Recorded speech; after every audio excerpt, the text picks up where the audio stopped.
بانی P T I کو عدالتوں سے ریلیف مل رہا ہے، لیکن حکام کے پاس سابق وزیر اعظم کو غیر معینہ مدت تک قید رکھنے کے لیے آپشنز موجود ہیں۔ عمران خان کو 4 مختلف کیسز میں عدالت نے سزائیں سنا رکھی ہیں۔ 3 مقدمات میں عمران خان اور ان کے ساتھی ملزموں کو یا تو بری کر دیا گیا ہے یا ان کی سزائیں معطل کر دی گئی ہیں۔ اب صرف ایک کیس ہے جس میں عمران خان کی سزا ان کی جیل سے رہائی میں بڑی رکاوٹ بنی ہوئی ہے۔ پی ٹی آئی کو عدلیہ کی طرف سے امید ہے کہ جلد بانی پی ٹی آئی کو مکمل ریلیف مل جائے گا، مگر ذرائع کے مطابق انتظامی سطح پر اس بات کو یقینی بنایا جائے گا کہ بانی پی ٹی آئی جیل میں ہی رہیں۔ ادھر تحریک انصاف نے متنازع ایکس پیغام کے بعد سوشل میڈیا سے متعلق پارٹی پالیسی بنانے کا فیصلہ کر لیا ہے، جس کی منظوری بانی پی ٹی آئی سے لی جائے گی۔ پارٹی اور مرکزی قیادت کے سوشل میڈیا اکاؤنٹس کی مانیٹرنگ کا میکینزم بنایا جائے گا۔ پی ٹی آئی کی سوشل میڈیا مہم بہت سے تنازعات کا شکار چلی آ رہی ہے، خاص طور پر پی ٹی آئی کے ایسے حامی ولاگرز جو پاکستان سے باہر بیٹھے ہوئے ہیں، اپنے ولاگز اور ایکس کے ذریعے پاکستان، فوج، انٹیلیجنس اداروں، عسکری قیادت اور انٹیلیجنس کے اعلیٰ عہدیداروں کے خلاف انتہائی جھوٹا پروپیگنڈا کر رہے ہیں۔ خاص طور پر ابھی حال ہی میں خود بانی پی ٹی آئی کے ایکس اکاؤنٹ سے 1971 کو لے کر انتہائی متنازع ویڈیو اپلوڈ کی گئی۔ اگرچہ پی ٹی آئی ترجمان رؤف حسن سمیت پی ٹی آئی کے کئی رہنماؤں کا موقف ہے کہ یہ ویڈیو خود بانی پی ٹی آئی نے بھی نہیں دیکھی۔ یہ ویڈیو کہاں سے اپلوڈ ہو رہی ہے اور کون ٹویٹس کر رہا ہے؟ یقیناً رؤف حسن بہت اہم سوال پوچھ رہے ہیں، مگر یہ سوال پوچھنے میں رؤف حسن نے بہت دیر کر دی، کیونکہ بانی پی ٹی آئی آج جس صورتحال سے دوچار ہیں، اس میں ایک طرف ان سیاستدانوں کا بھی کردار ہے تو دوسری طرف اپریل 2022 سے شروع کی گئی ڈیجیٹل دہشت گردی کا بھی بڑا ہاتھ ہے۔ فیک نیوز، جھوٹے پروپیگنڈے اور ملک دشمن بیانیے سے پاکستان کے دشمنوں کے ہاتھ ہی مضبوط نہیں کیے جا رہے، بلکہ خود بانی پی ٹی آئی کے لیے بھی بڑی مشکلات کھڑی کی جا رہی ہیں۔ ایسے میں بڑا سوال یہی ہے کہ اپریل 2022 سے لے کر اب تک پی ٹی آئی کے سوشل میڈیا اکاؤنٹس کے ذریعے جو زہریلا مواد پوسٹ کیا جا رہا ہے، کیا اسے درپردہ خود بانی پی ٹی آئی کی سپورٹ بھی حاصل ہوتی ہے یا نہیں؟ اسی معاملے پر گفتگو کریں گے۔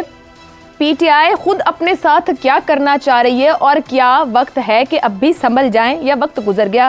پینل میں ہمارے ساتھ ہیں زیغم خان، افتخار احمد، مشرف زیدی اور شہزاد چودھری صاحب۔ پروگرام کا سوال آپ سبھی کے لیے۔ P T I social media accounts کی مانیٹرنگ کا فیصلہ، اپریل 2022 سے تاحال فیک نیوز اور غداری پر مبنی ڈیجیٹل دہشت گردی، کیا پی ٹی آئی نے معاملے کی نزاکت کو سمجھنے میں دیر کر دی؟ افتخار صاحب وہ کہہ رہے ہیں کہ اب ان کو ضرورت ہے کنسولیڈیٹڈ سوشل میڈیا پالیسی کی، کیونکہ جس طریقے کا پوائزنس مینڈیٹ کہا جائے یا بیانیہ لائے ہیں وہ خود جماعت کے حق میں نہیں۔ کیا سمجھ گئے ہیں یا وقت گزر گیا ہے؟ نہ سمجھے ہیں، نہ سمجھیں گے، نہ وقت گزر گیا ہے۔ یہ ان کا ایک اور بیانیہ ہے، یہ ان کی ایک اور کہانی ہے، یہ ان کا ایک اور ڈیفنس ہے کہ ہمیں تو پتہ نہیں لگا یہ کون لوگ تھے جو ہمارے حوالے سے ایسی باتیں کرتے رہے، ہمارا تو ان سے تعلق ہی نہیں تھا۔ یہ ہے وہ کہانی اب جو نئی شروع ہونے والی ہے۔ پاکستان میں جو نقصان اس ڈیجیٹل دہشت گردی نے پھیلایا ہے، اس سے زیادہ نقصان کبھی بھی کسی سیاسی جماعت نے دوسری سیاسی جماعت کو نہیں پہنچایا۔ پوری نسل کی نسل تباہ کر دی ہے، اور اب ان کو خیال آیا ہے، اب یہ شک پیدا کرنا چاہ رہے ہیں کہ نہیں جناب ہمارا تو اس سے کوئی تعلق ہی نہیں ہے۔ کتنے سالوں کے بعد خیال آیا؟ 2 سال کے بعد۔ اس 2 سال میں پاکستان کی افواج، پاکستان کے آئین، پاکستان کی جمہوریت، پاکستان کی پارلیمنٹ کے بارے میں کیا کچھ نہیں کہا گیا، اور آج بھی سابق صدر علوی کیا نہیں فرما رہے ہیں۔ جو بات ان کے کہنے کو نہیں ہے وہ بھی کہہ رہے ہیں، ایسے الزام تراشی کر رہے ہیں کہ اگر میں بطور پاکستانی ثبوت مانگوں تو ان کے پاس ثبوت نہیں ہے۔ یہی ڈیجیٹل دہشت گردی تھی کہ آپ بات تو کریں لیکن آپ کے پاس ثبوت نہ ہو۔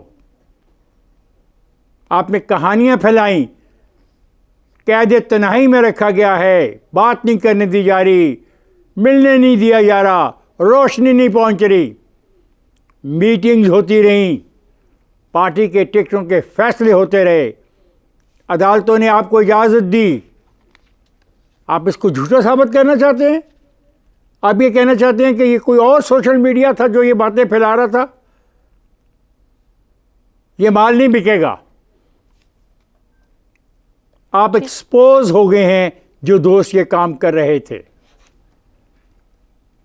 افسوس کی بات ہے کہ بہت دیر سے سمجھ آئی. اور رؤف صاحب, کیا رؤف صاحب وہ بیان بھول گئے ہیں جو انہوں نے پچھلے ہفتے ایک جج کے بارے میں دیا؟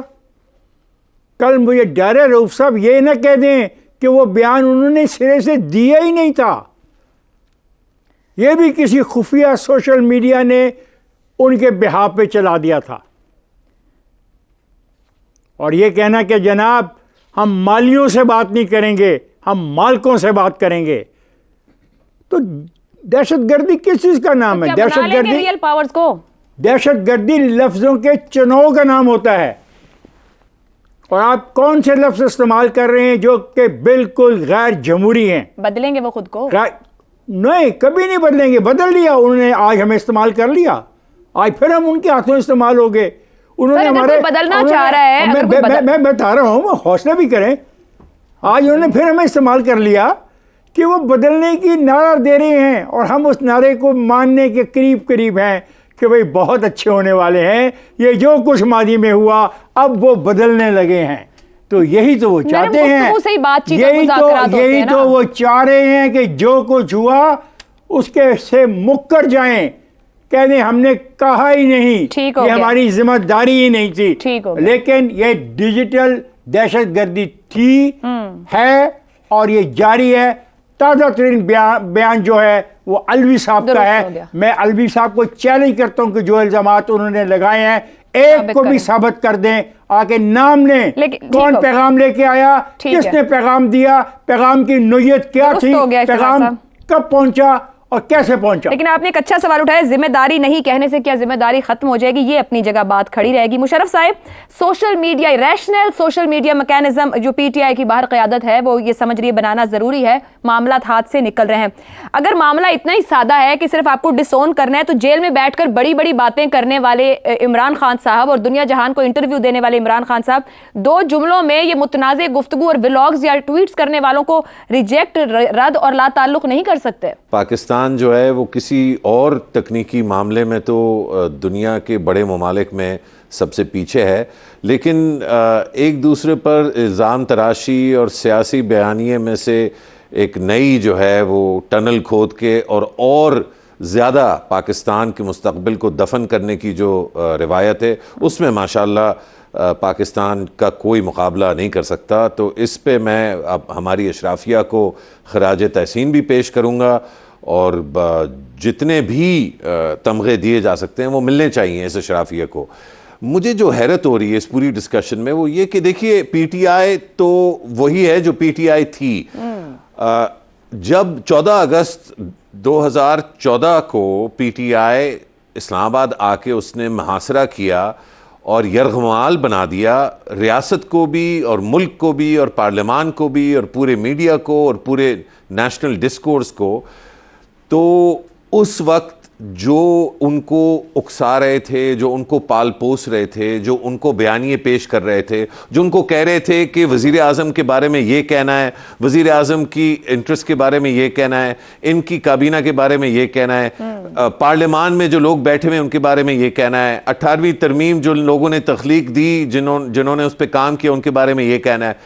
تو جو اس وقت پال پوس رہے تھے انہی کیریکٹرز کو, انہی انفراد کو, جن کا اب جو ہے, جن کو ہم ڈیجیٹل دہشت گردی کے نام لے کر اور تخلیق کی ایک نئی چیز ایجاد کر ہم جو ہے جو بیرون ملک اس وقت کے لیے کچھ عرصے کے لیے چھپ کر بیٹھے ہوئے ہیں, لیکن جن کا سب کو پتہ ہے کہ وہ جو 4-5 بڑے نام ہیں وہ 4-5 کے 5 جو ہے وہ واپس پاکستان آئیں گے اور بڑے بڑے عہدے سنبھالیں گے, اور ان کے جتنے بھی کانٹریکٹ تھے, جتنے بھی ان کو جو ہے معاوضے یا جو ان کے جڑے ہوئے تھے ان کے معاملات ریاست کے ساتھ, وہ ڈبل ٹرپل کوادروپل جتنی بھی انفلیشن ہوئی ہے اس سے انشاءاللہ بڑھ کے ہی ان کو واپس جو ہے لگے ہاتھوں ان کو جو ہے گلے لگایا جائے گا، کیونکہ وہ اسی کوک سے نکلے ہیں جس کوک کو اس وقت جو ہے یہ احساس ہو رہا ہے کہ یہ غلط ہوا۔